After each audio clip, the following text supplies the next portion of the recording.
Sur la ligne de départ, ils sont encore 34, mais à la fin, il n'en restera qu'un.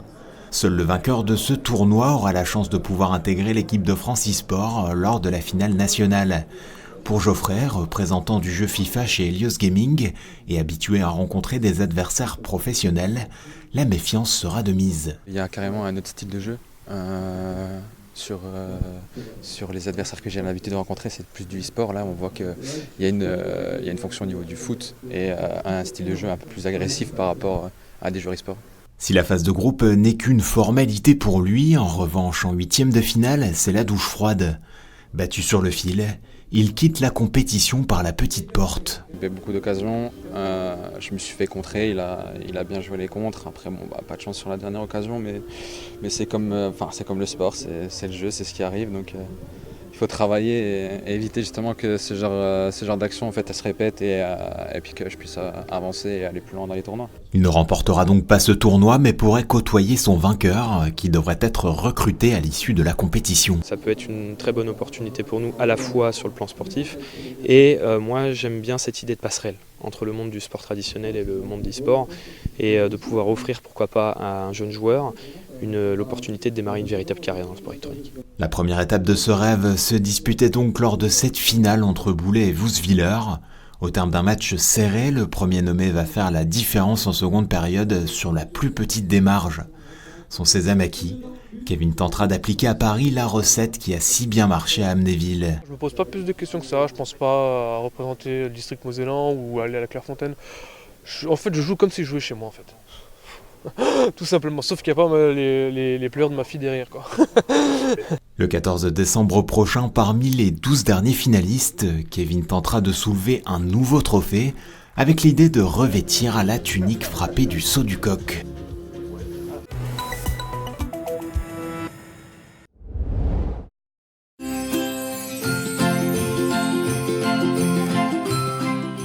Sur le marché de Noël de Strasbourg, les chalets se suivent et ne se ressemblent pas. Place Broglie, Thierry Delorme présente ses santons. Des santons 100% alsaciens. Depuis le coup d'envoi du marché, les clients se succèdent car c'est le moment ou jamais d'acquérir ces petits personnages à placer dans la crèche.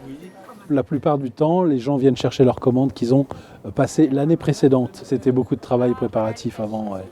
Et justement, pour en savoir plus sur leur fabrication, petit retour en arrière, direction Talles-Marmoutier. Bonjour, bienvenue dans l'atelier où on fabrique les seuls santons alsaciens au monde.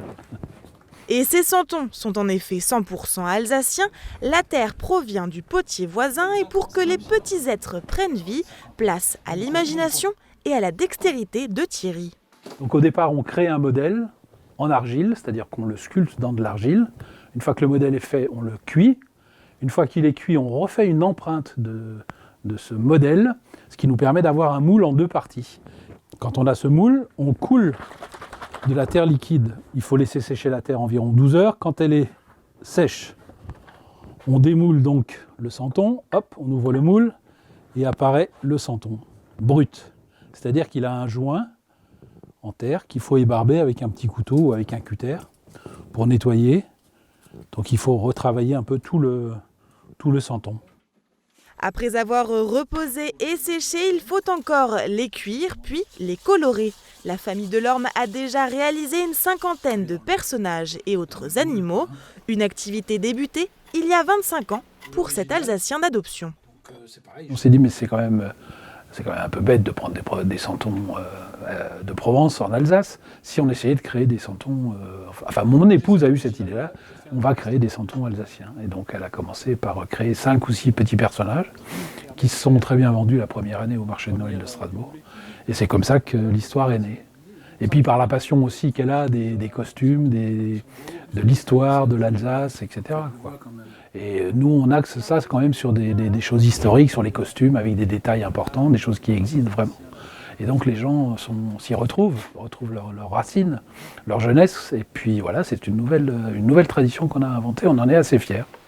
Pour les habits et les coiffes, c'est Pascal qui prend le relais. Chaque personnage du quotidien prend vie et tous les ans, un nouveau venu se crée.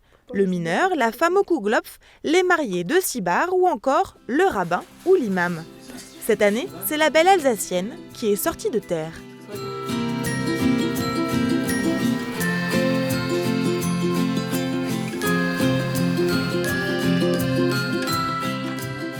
Chaque personnage a son histoire et son habit traditionnel. Je cherche. Puisqu'il y a plusieurs sortes de coiffes, je fais celle qui sortira le mieux en santon. Cette année, 900 santons attendent de prendre place dans de nouvelles crèches alsaciennes et le couple sait qu'il leur reste encore de nombreux Alsaciens à créer car les personnages ne manquent pas. Et leur fille souhaite même reprendre le flambeau. L'aventure des santons alsaciens ne risque donc pas de s'arrêter de sitôt.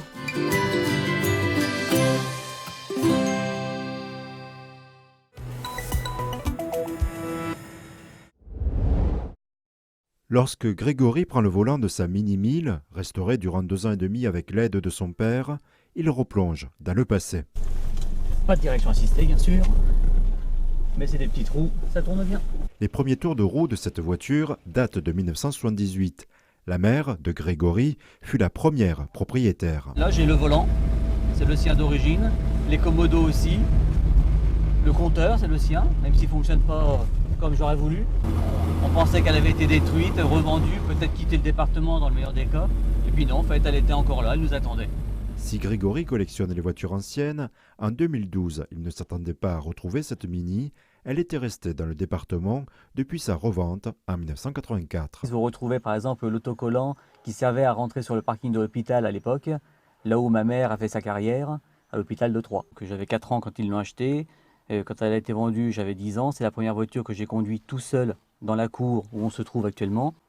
Il y a un attachement quand même du cœur sur cette voiture-là qu'on n'a pas forcément sur les autres. Oui. La retrouver au bout de 36-37 ans, c'est quand même une chose particulière. Qu'on l'ait retrouvée dans le département et au monsieur auquel on l'a vendue, oui. Parce que je pensais qu'elle était partie, moi, où elle était à la casse. Grégory a longuement hésité entre la garder dans son jus ou la restaurer avec soin. Par exemple, la sellerie, les sièges n'étaient plus dans la voiture. J'ai retrouvé des modèles identiques au millésime. On a été jusqu'en Corrèze pour en chercher. Ils ne sont pas en parfait état, mais au moins c'est les bons modèles pour le bon millésime.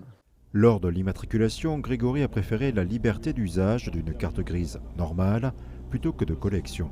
Pour s'en servir tous les jours sans aucun problème, c'est pas encore au point totalement. Au minimum de faire une sortie avec un club d'Austin Mini pour pouvoir en voir d'autres et puis la montrer aux amateurs pour qu'ils puissent me dire exactement ce qu'ils en pensent de ma restauration. Suite à cette aventure, la famille Michel prévoit de préserver une 306 cabriolet de près de 20 ans en évitant de la revendre.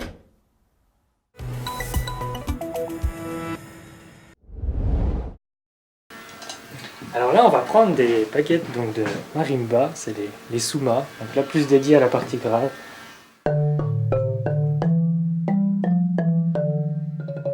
Un seul et même instrument, mais des dizaines de sonorités différentes. Après là, c'est des baguettes donc, de vibraphone, donc celle-là c'est plutôt dédiée à la partie intermédiaire. Donc celle-là, voilà, c'est un mélange de dur et de grave. Alors, Ce mariage si singulier, c'est à la baguette qu'on le doit. Qu'elle soit en bois, en bambou ou en rotin, surmontée d'une tête en caoutchouc ou en laine, la baguette résonne en fonction de sa composition. Après, non loin de Bruyères, l'entreprise Vibrawell en a fait son cœur d'activité. C'est ici, dans la scierie, que la conception démarre. Les planches de bois sont d'abord découpées en lamelles carrées. Après, il faut faire les arrondis approximatifs. Et sur la ponceuse, à la fin, on fait les cotes exactes. C'est au 10e millimètre qu'il faut que ce soit juste et tout pareil pour avoir le même son et le même poids et que ce soit des paires parfaites. Dieter et sa femme Monika sont originaires d'Allemagne. Voilà près de 40 ans qu'ils sont installés dans les Vosges. D'abord fabricants d'instruments à percussion, ils ont ensuite repris cette manufacture de baguettes. Aujourd'hui, le couple souhaite prendre sa retraite et a décidé de passer la main à Nicolas Triboulot, un Vosgien de 23 ans, séduit par cette activité. Dans les Vosges, on a le bois. On a aussi Mirecourt, la lutherie, et puis l'industrie du textile. Donc c'est un peu, on prend un peu de tout ça, on fait un mélange, puis on arrive à faire des baguettes dans les Vosges, et puis on peut en envoyer un peu partout dans le monde. Moi je voulais quelque chose avec du sens, je voulais pas être devant l'ordinateur, donc il y a à la fois, on a des responsabilités, on sait ce qu'on fait, on sait pourquoi on le fait, et on sait pour qui on le fait surtout, ça qui est important. Et on sait qu'on va produire l'outil de travail de musiciens, de grands musiciens. Et les clients sont prestigieux, tels que l'Orchestre Philharmonique de Radio France ou l'Orchestre National de Lorraine. Désormais chef d'entreprise, le jeune homme a pris la relève en juin dernier, mais la transition est progressive. Pendant 1 an, il exercera sous la tutelle de Dieter et Monika. Ça se passe très très bien, nous sommes très contents d'avoir trouvé Nicolas.